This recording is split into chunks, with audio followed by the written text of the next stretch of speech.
Hello everyone, this is Jotto and welcome to Versus Series, where a member of my team, Acebreakers, faces off against a well-known up-and-coming pro player.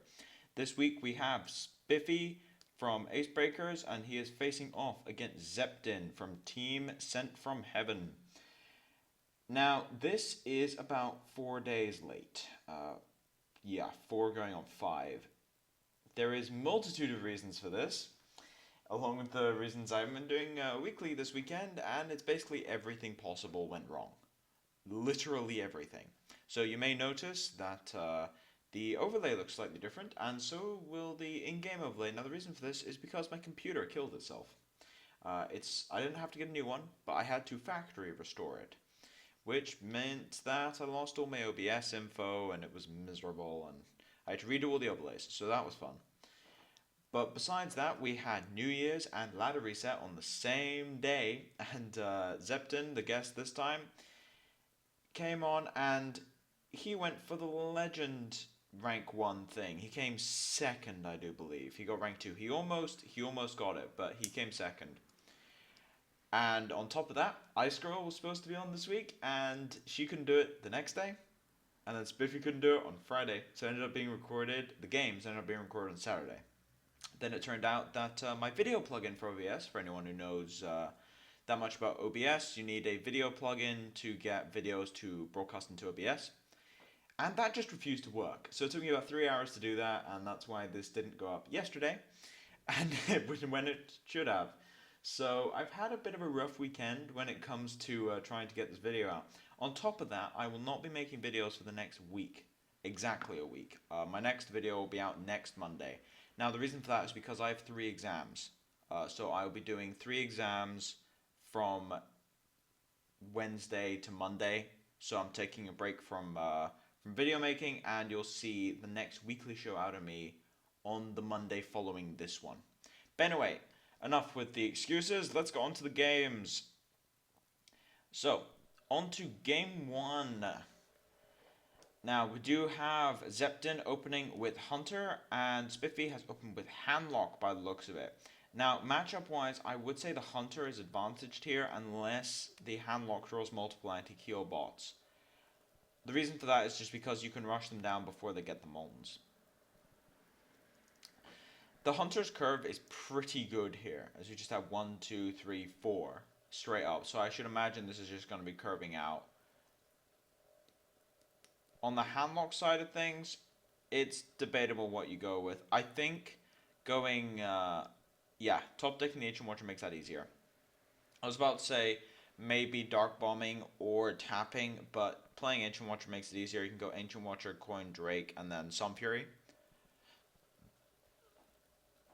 Zeptinn top decks another Animal Companion, and make sure to play that instead of playing the one that's already in his hand. It's actually a good technique to pick up on, because a lot of players will be looking at your hand, whether it be subconsciously or actively, depending on how high a level you're playing at, and they'll notice whether or not you've top decked something. So it's always a good idea to play the cards that you have drawn recently. So yeah, Coin Drake. It also means that people get worried a bit about cards being stuck in your hand. Like this Animal Companion is going to be in his hand for at least 2 more turns. Yeah, so just see Pile to Shredder come down here, and the question is, do you trade here? Alright, so he's trading in here, and he probably has fetched for a freezing trap. So that will stop any Twilight Drake shenanigans. So on Spiffy's end here, I think you just play the Sun Fury, and then if it is freezing, it's fine. You can also Shadow Flame the 4/5, clear the board, but then the problem with doing this is that there's still a 2-drop left on the board, so let's see what 2-drop he gets. Ship's Cannon, not the worst thing. Not the worst thing. So, alright, so that trap is not freezing. It could be explosive. Actually, it's pretty much guaranteed to be explosive. It could be snipe, but it's guaranteed to be explosive almost at this point. Which does mean that that's much, much easier to play around for the Warlock player. I do have Knife Juggler and the Emperor Cobra. Emperor Cobra is a very, very good pickup off that web spinner. And also the Knife Juggler trigger kills that, as you see, are well played. Interestingly enough, that is a Zombie Chow. Now, some handlocks have been running Zombie Chow to confront the aggro decks a bit more. It's very, very good for ladder, and also if you're worried about aggro matchups when it comes to tournament or show match play. Unfortunately, dealing with this high main goes as far as just playing Sylvanas, and that's about it. Nothing else he can really do. He can try and taunt up. Obviously, kill command, I think... No, that's not lethal. What did he get? Misha. Alright, so no lethal. I don't even think it was lethal if... no, it wasn't. If he got the huffer there. So, going for a double Lepronome, hit the face, and then Hero Power, and I think that's pretty much game, unless there's an anti-Keelbot that comes out here. It would have to be anti-Keelbot exactly, and then taunting up the Sylvanas and the 2-3. So, you have to tap here. Actually, no, if you tap... No, it doesn't matter. There's 2 Lepronomes on the board. You have to tap into anti-Keelbot. That's the only way out of this. And even then, I don't know if that does anything anymore. Now I think about it. I don't think there is any outs. I'm pretty sure he's, well, out of outs, if you would. Dark Bombing his own. Sylvanas try and steal this high main. Or Lepronome. They would actually both work. And he does, in fact, get that taunt up, which is very, very good, but it simply doesn't matter. Kill command coming straight in for lethal here. This is why stealing the Lepronome would have been better, weirdly enough.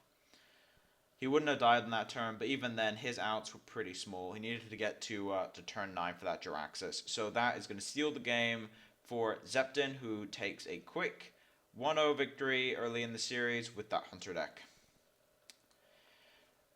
So, Hunter versus Handlock is usually pretty difficult for the Handlock unless they draw multiple anti-Keelbots, as I said earlier.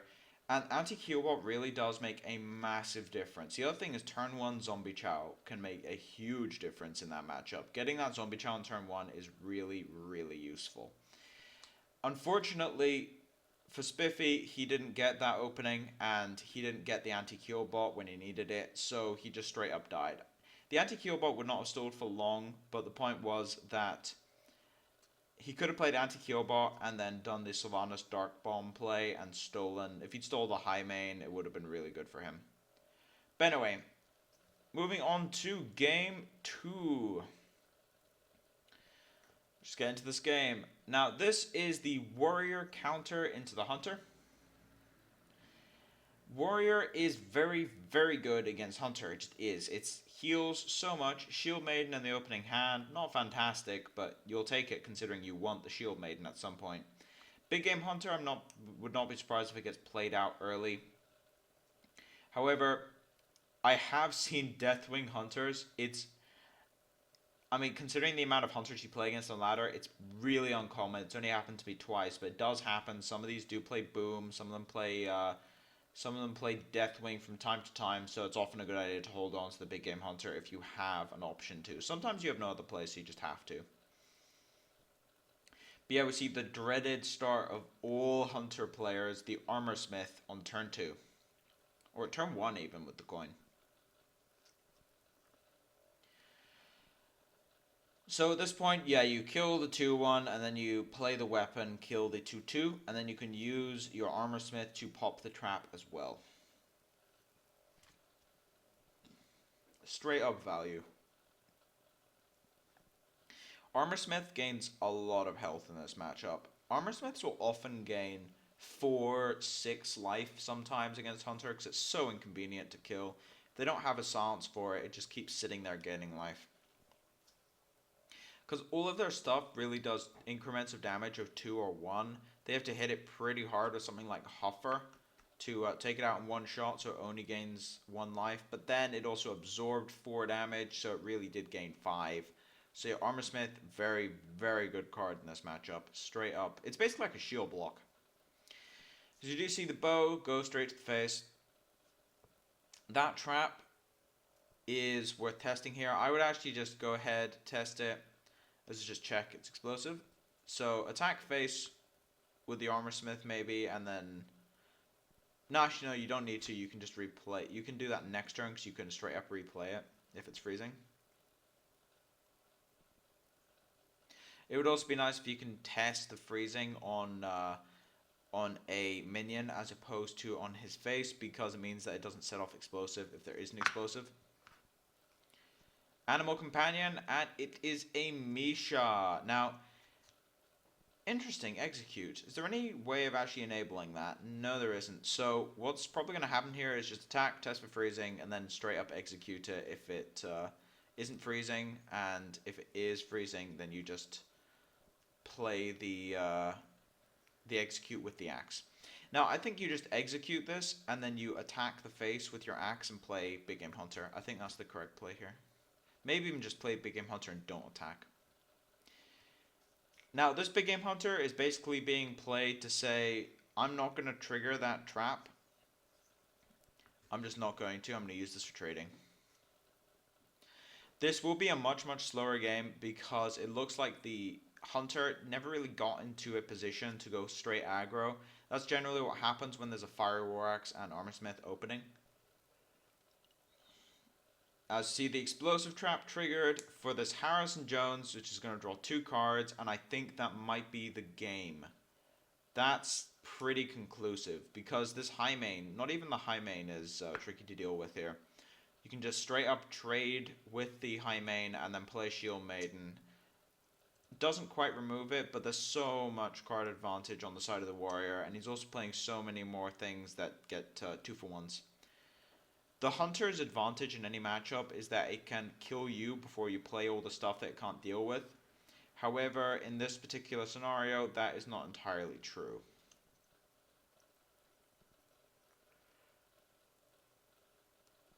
I think we're just going to see Shield Maiden and trade.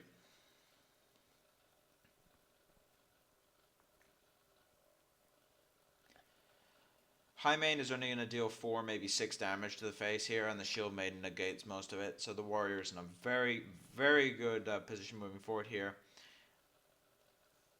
Barring some crazy event, I do think that the Hunter has lost this one. Let's see where these Knife Jugglers go. He wants to play this this Scavenging Hyena, make it really big. Oh, 2 to the face. I think you still go for it. He needs one of these to hit the 5/5. Oh my god, wow. 12.5% chance of that happening. That is miserable. That is so miserable.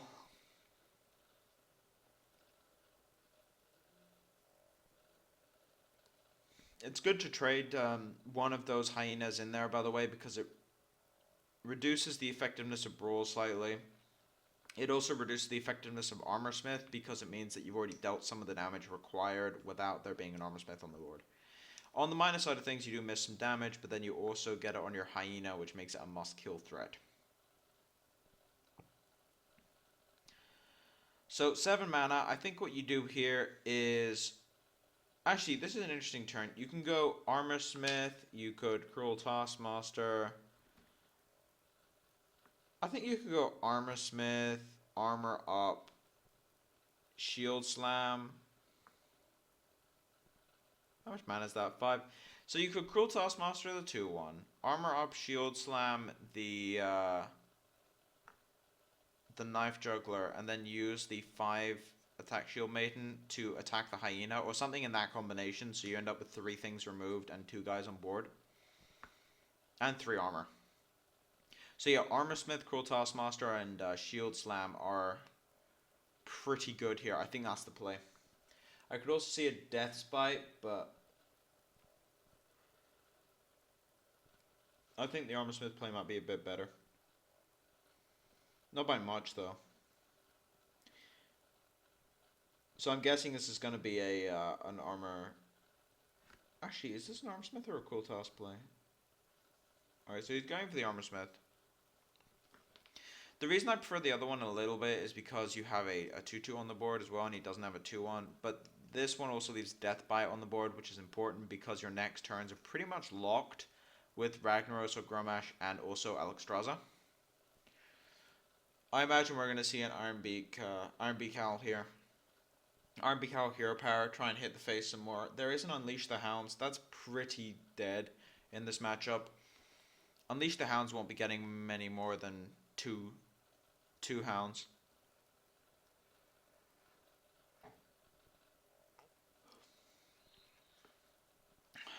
But yeah, I think this is the debate with this turn is whether or not to silence it. I think you have to.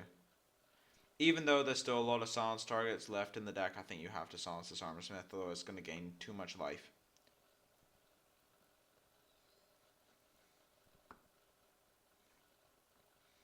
I mean, just the Whirlwind and the attack is going to gain 2 armor. More or less negating any attack the Deathbite makes.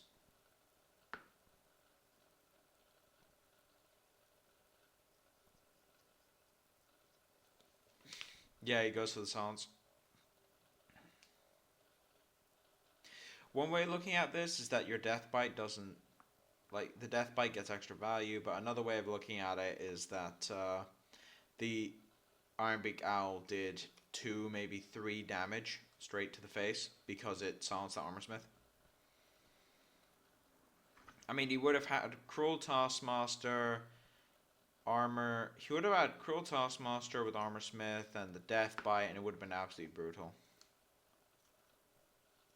Unfortunately, that was a freezing trap. So, I think at that point we can maybe assume that there's 1 explosive, 2 freezings. But yeah, at this point, this game I think is pretty much over. The next turn is just Alexstrasza. And once the Alexstrasza comes down, I think that's pretty much the end of the game.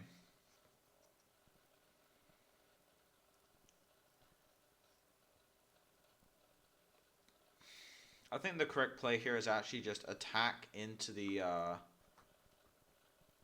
pile to Shredder,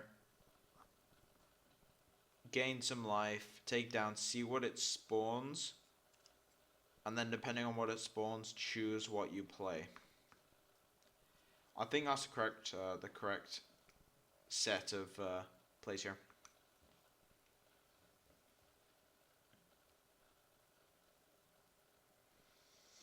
Succubus, I think you play Alexstrasza here.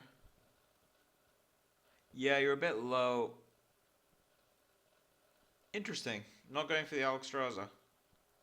Going for the Shield Slam and the Deathbite. This does gain you a bit more armor, but I would say maybe playing Grom would have been better there.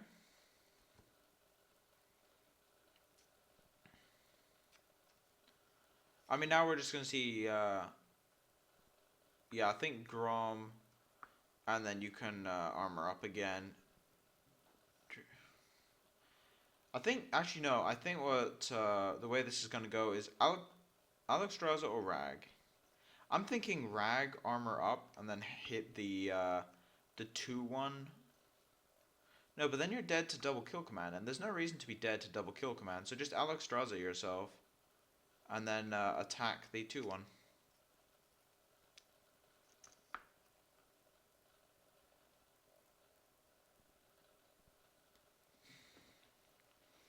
Yeah, that works out. I'm pretty sure it's impossible for him to lose from here.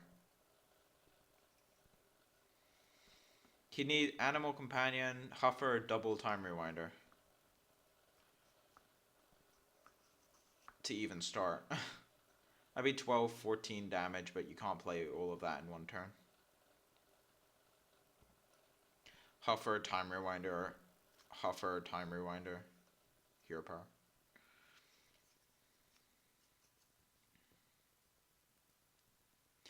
Shield block off the top. That is really good. Alright, so we're going to see, and even a Karen. Interesting Karen in this deck. Karen is a card that a lot of people have been dropping, and you can kind of see why. It's very, very, very slow.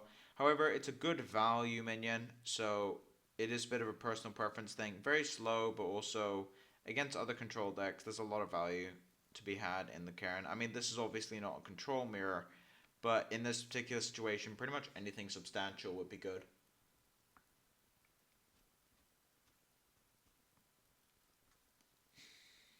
That's the funny thing about watching Control Warrior versus Hunter is the game either is very, very fast or very, very slow. But we are setting up lethal on this turn. There is the Grommash combo with Death Bite, which does 14, and then Attack for Alexstrasza does an extra 8, so 22. I mean, there's 26 damage on the board, and in hand, which is a lot.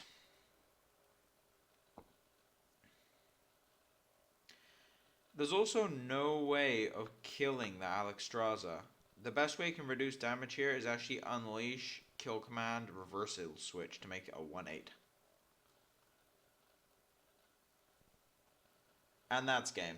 Even the Dr. Boom, not necessary, but could be used.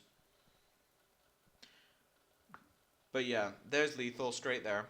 Attacking for 26 technically. As the Hunter goes boom. So yeah, Hunter versus Warrior is one of those classically really difficult matchups for the Hunter. It's the same against Priest. Hunter does not do that well against classes that can heal a lot, especially classes with a lot of board control. So Hunter is not fantastic against healing in general, which is why Anti-Heal Bot will improve your matchup against Hunter pretty much no matter what deck it's in. However, you need the board control to back it up. And what does Control Warrior have? They have a lot of board control and they have a lot of healing. Put the combination together and it makes it almost unbeatable for the Hunter. Not quite, but almost. It's either a very, very fast game or a very, very long game that ends up dragging out and the Hunter just can't get enough damage in. So, on to game number 3, as we see Zeptinn has brought in the Druid. I was just trying to get the setup. Alright, so we do actually get to see some mulligans here. Not fantastically well, but yeah, keeping the execute. As I got the hand quite a bit over the start there. Keeping the execute on one end for the innervate, and also on the other side of things, Keeper, Shredder, there's a boom there. Going second so we can coin out something to make this hand a little less clunky. Innervate would not be that good though because of the axe and execute to kill pretty much anything.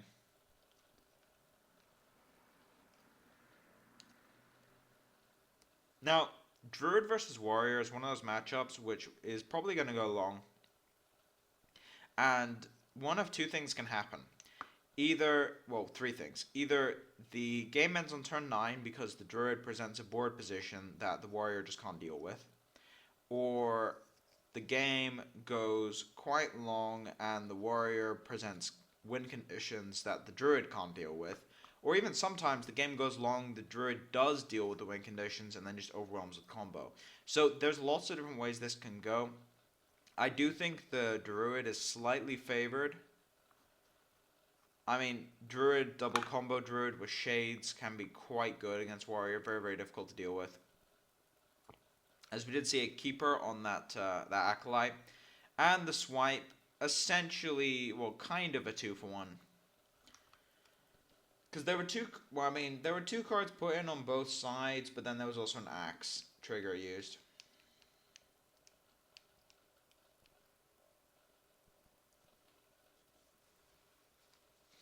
On turn 6, however, getting that lore out before being able to go boom is pretty good.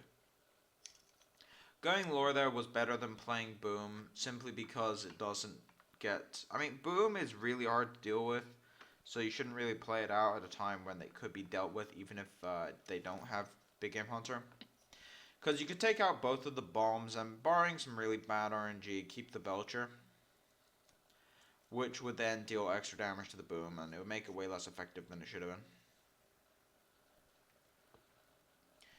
I think this turn is actually just a Shield Maiden. Shield Maiden pass, I want to say. You could also go execute. Problem with going execute is it really does limit your options of killing much bigger threats later on.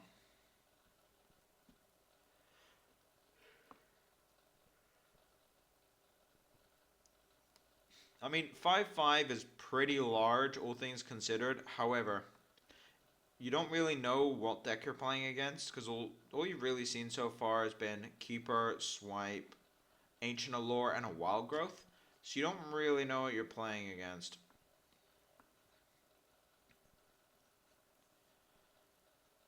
But it is in fact a double combo druid since it's playing the shredders. We saw some of the combo pieces already.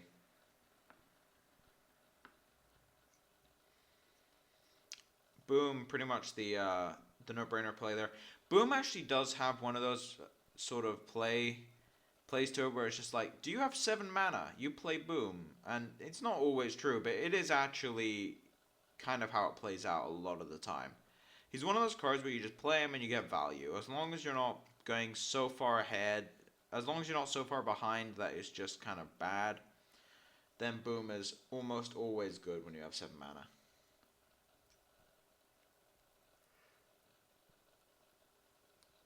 Double Shredder being the follow-up. This is actually gonna be pretty rag-proof. That is now a phrase. Rag-proof is now a phrase. That's 4 bodies on the board. This is really brutal. That power to Shredder almost took out both of those guys on its own. See where this rag shot goes. Going to the face would be pretty bad. Yeah, it does go to the face. Going to the face did not help him out there at all. Sweet Shade of Naxxramas coming off the top there. As there is a big game hunter waiting for this Ragnaros in the middle of the hand right there. So you Wrath 1, and then it has 2 life, so you could actually just Wrath to draw, and then big game hunter hero power. That's 5/7 mana, but then you can't develop your shade if you do that. So I think you Wrath to deal 3. Interesting, he's trading. Alright, getting Juggler is really good there. I'm not sure I would have traded there. I think I may have played the Wrath instead. Okay, so he's not going for the... well, I mean, now that you have Knife Juggler, you do want to go for the Taunt instead of the Shade. But it does mean that by taking this path, you don't get the Shade developed, which could be relevant. As we see Black Knight come out here. My personal pick for least played based on how good it is card in the entire game right now. Black Knight kills Sludge Belchers a lot, and no one plays it. So it's an interesting way to look at it, but this Knife Juggler is going to do a ton of damage, but there's an Acolyte of Pain on the board now. I'd not be surprised if this Acolyte gets Wrathed and then starts actually playing guys, because otherwise these Knife Juggler triggers could cause some serious issues. Also going for the trade there because he knows he's going to trade with it anyway. No point to miss some potential damage on these Knife Jugglers. And this is going to charge. Yeah, it is. Knowing when to charge and when to taunt is always important, but this is a bit more obvious because there's already a taunt up. You get some damage in. Going for that combo that you already have in your hand. This is a pretty dire situation. The Armorsmith makes it much, much better though. You can Whirlwind, Cruel Taskmaster, the 3/2. I think you actually play I think you should have played the Armorsmith first there. And then execute the 4/3. I think Armorsmith and then Whirlwind would have been better. Simply because you gain an extra armor.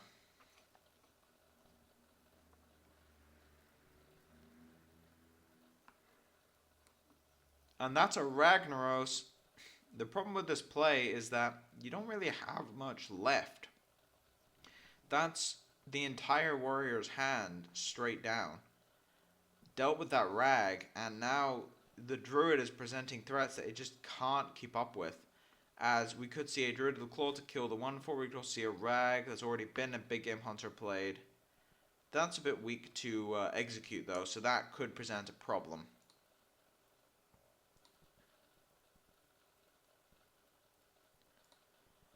Let's see. Alright, so he goes for the Druid. This does let him put down the Shade, which means he can play that next turn. Doesn't kill the Armorsmith. Interesting. 21. How much damage is that? So he goes up to 23 life, 14 plus 5. So he doesn't have it yet. However, he can just go rag. Let's see where this rag goes. I think you also kill the Armor Smith with the Shade here and the Hero Power. Increase the chances of the Rag hitting something useful to 100%. You actually don't really care where this Rag goes. Hitting the Grommash is kind of brutal, but it really didn't matter because if it had gone to the face, you would have to use the Grommash to trade, and I think you're pretty much dead at that point. But now he's pretty close to just being straight dead. Ancient Allure to draw. 30 life on the warrior. I don't think it really matters. Ancient Allure to draw. The second Ancient Allure is really brutal. We even see Sonarius as a backup plan. But yeah, there's the Innervate Belcher. Protect everything. Keep going face with the Shade. As I'm pretty sure Zeptinn has got this series in the bag. Yeah, Innervate Belcher is the correct play here, in my opinion. Puts on an extra body that's difficult to deal with. Difficult to deal with both halves, so you're probably going to get an extra Savage Roar target.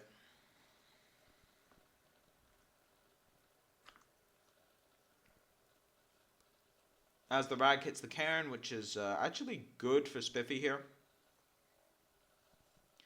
Sylvanas, but Sylvanas isn't going to do much, and he's just dead to combo straight up. That's a massive amount of damage on combo. There's 10 on board, no, 11 on board, 14 in hand, plus the 6. That's an insane amount. That's 31 damage in combo. As that's going to wrap up the game, as 31 is more than 23. That Ragnaros did a decent amount of work. It killed the Grommash, and it didn't, I mean, killing the Cairn didn't actually achieve much, but it did kill the Grommash, which ended up helping to round that series out. But anyway, so the series as a whole was an interesting one. I would say the last game was the most interesting of the three. The first game was a case of just being run over by direct damage on the handlock side of things, whereas the second game was the complete opposite, not getting run over by direct damage and just healing continuously, and just the Hunter can't keep up with that. But the third game was a pretty good example of what happens when the Druid can deal with the threat presented by the Warrior in an efficient way tempo-wise. Dealing with it by using Big Game Hunter, dealing with that Rag, is such a tempo swing, and you can play another threat alongside so they can't keep putting you on your back heels by playing another big guy, and from there the tempo is just so far in your court that it's so hard to lose. The other thing was drawing double Ancient Allure was really the nail in the coffin at that point. I'm not sure if it was possible for him to... I mean, it was possible for him to lose. Not sure if it was likely for him to lose if he hadn't drawn the Ancient Allure, the second one. But drawing both is so brutal. It's so hard to beat a Druid who draws both. But anyway, Zeptinn takes this series 2-1. Thank you all for watching. If you like the content, please subscribe. If you have any feedback, put it in the comment section below. As I said, I will not be making videos for the next week because I have exams, so I will see you guys next Monday. But as for now, this has been Jotto, signing off.